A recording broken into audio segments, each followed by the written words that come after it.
from Italy. So, welcome to this webinar.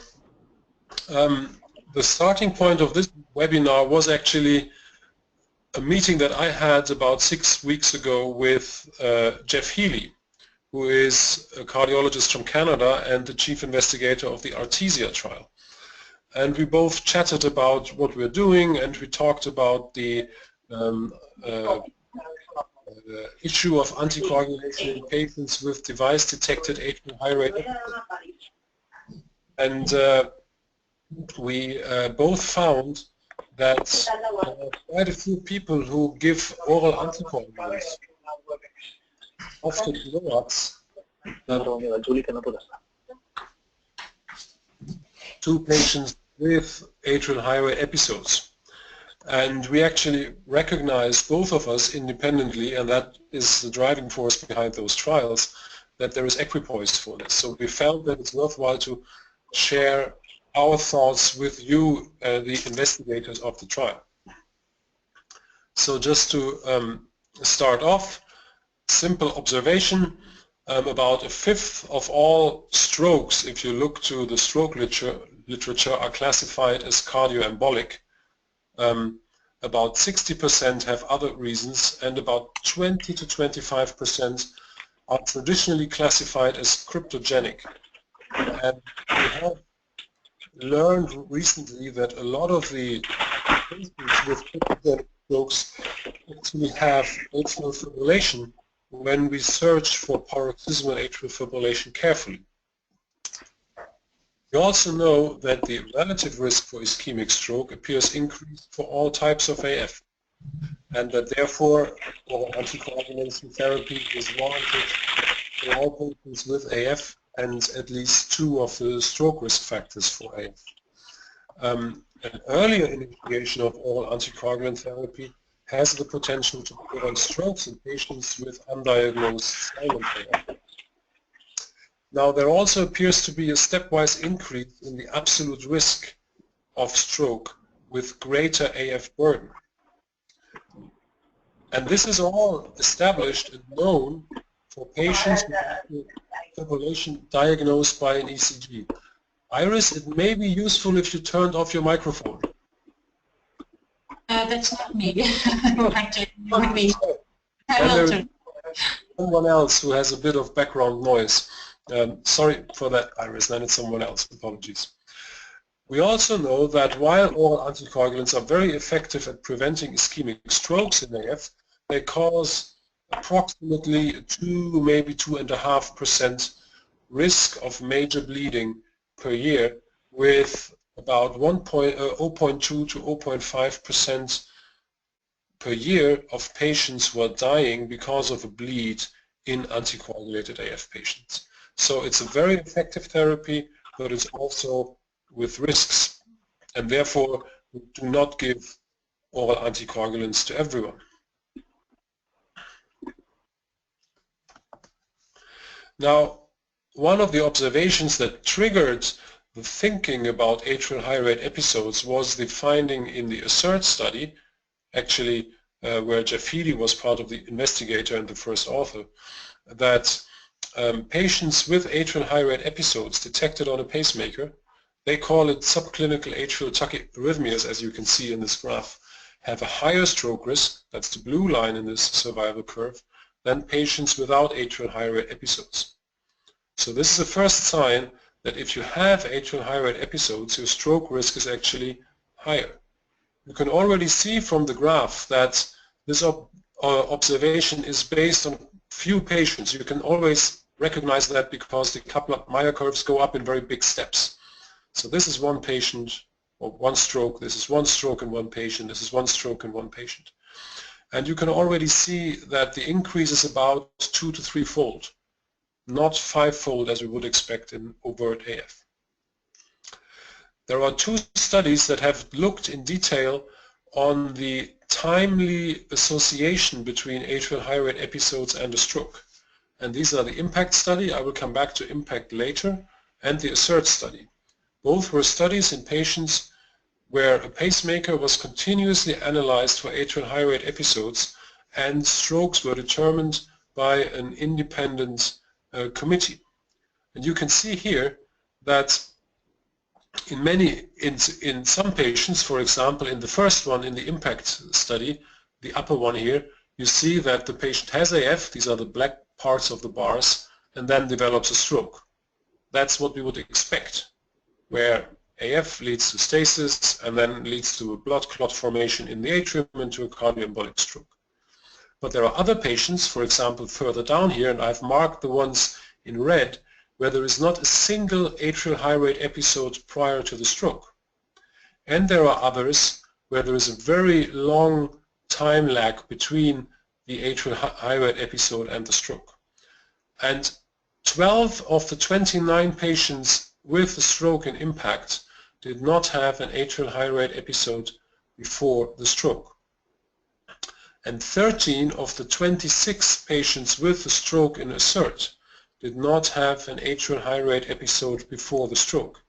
Actually, 8 of the 26 did not have any atrial high rate episode either in the year before or in the year after the stroke. Questioning whether these strokes, almost half of the strokes, a third to half of the strokes, are really related, causally related to the atrial high rate episodes. In preparation for the NOAA trial, we have actually analyzed the relative risk or the hazard ratio that, so the fold increase of stroke associated with the presence of atrial high rate episodes in different cohorts. And you can see the cohorts here. Some of them are small, like ASSERT, others are much bigger, like the CareLink VA dataset, where 10,000 patients were analyzed, or the SOS-AF project. And you can see that the hazard ratio varies between 1, which means that patients with atrial high rate episode had the same stroke risk than patients without, to almost 4. So it's not really clear how much the stroke risk is actually increased in patients with atrial high rate episodes. Now this is an unpublished sub-analysis of the ASSERT study, and I think it illustrates what we don't know very powerful. You can see the stroke rate in patients without atrial high rate episodes in black, in patients with atrial high rate episodes between 6 minutes and 6 hours, that's in red, and in patients with atrial high rate episodes between 6 hours and 24 hours duration in blue. In our experience, locally, those are the majority of the patients, and the same is true here, where this is about 2/3 to 3/4 of the patients with atrial high rate episodes. And you find that their stroke risk is not different to the stroke risk of the patients without atrial high rate episodes. And only in the ones who have very long individual episodes, more than 24 hours duration, you find an increased stroke risk. However, these are very low patient numbers, as you can again see by the big steps in the Kaplan-Meier curve. So it's really hard to draw any definitive conclusions from that. At this year's AHA, just excuse me, 10 days ago, the ASSERT-2 trial was presented by Jeff Healy, and he kindly shared these slides with us. In this study, 273 patients with a CHANCE-MASC score of 2 and 1 or 2 other risk factors, we don't have to go into the details, had an implantable loop recorder implanted, or the majority of them had. And they were followed for atrial high rate episodes over time. And this is the description of the patients. They were on average 74 years old, so the typical age of AF patients. Interestingly, many of them were female, well, a third of them were females, which is also as expected. And it's really a typical cohort of elderly cardiovascular patients. None of these patients had a diagnosis of AF. And when you just looked for 18 months, they found atrial high rate episodes, again called SCAF here, but it means the same, were found in a third of the patients, 34%. And you can imagine that if you look longer, you know that these implantable loop recorders record for up to 3 years, you'll probably end up with more than half of the patients that have atrial high rate episodes. It is very unlikely that all of these patients will benefit from oral anticoagulation, or at least we don't have data showing that these patients will benefit from anticoagulation. There is actually one study that has tested whether oral anticoagulation during and around the times of atrial high rate episodes can prevent strokes. So this was the so-called impact study, and Gregory Lipp, one of the co-investigators of the NOAA trial, was on that study. So 2,718 pacemaker patients with atrial high rate episodes, and actually quite a high stroke risk, a median Charles-Mask score of 4, were randomized to either no anticoagulation or to anticoagulation initiated when the atrial high rate episode was detected and continued for 30, in most incidences for 90 days after the atrial high rate episodes. And even though this is not the type of anticoagulation pattern that we would recommend in atrial fibrillation, this led to anticoagulation exposure in the patients randomized to the timed anticoagulation in a significant amount of time. Interestingly, this intermittent or partial anticoagulation did not change the stroke rate and did not change the composite outcome of stroke and major bleeding. And I think for our thinking it's also important to recognize that there were less strokes than major bleeds in the total study population.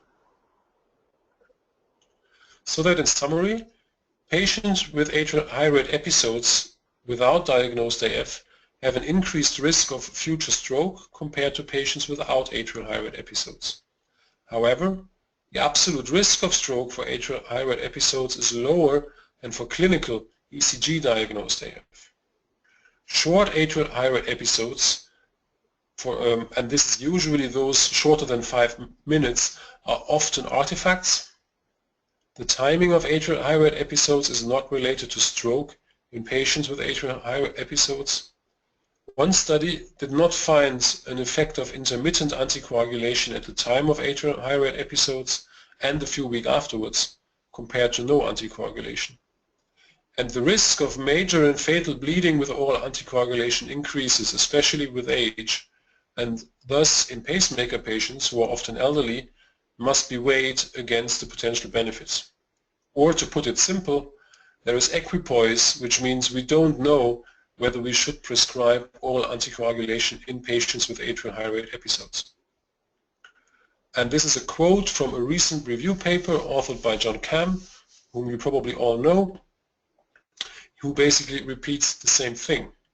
Given the risk and inconvenience of oral anticoagulation therapy, this is just the last sentence on this slide, there are currently insufficient data to support their routine use in patients with atrial high rate episodes but no clinically detected AF. And this is actually the decision flowchart from the just published ESC AF guidelines, and they state the same thing. If you start at the top, this applies to patients without known AF presenting with atrial high rate episodes.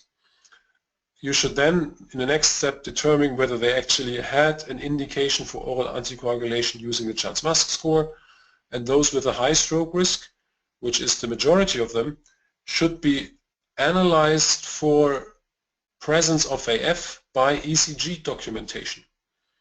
So the guidelines recommend to search for atrial fibrillation, but not to take the atrial high rate episode as a reason to anticoagulate the patients, and then only to initiate anticoagulation when AF is detected. Now, this is a very complicated situation, and we are actually implementing a similar scheme in our hospital, and it takes a lot of effort and time and is complicated for the patients. So, and that is one of the reasons why the AFNET has decided to start the NOAA AFNET 6 study, in which you fortunately participate. And you know that NOAA stands for non-vitamin K antagonist oral anticoagulants in patients with atrial high rate episodes, and it's an investigator-driven, prospective, parallel group, randomized, double-blind, multi-center trial. We have support for the trial from the German Center for Cardiovascular Research, which is a government-funded entity in Germany, from our industry partner Daiichi Sankyo, and we also get support from the European Society of Cardiology.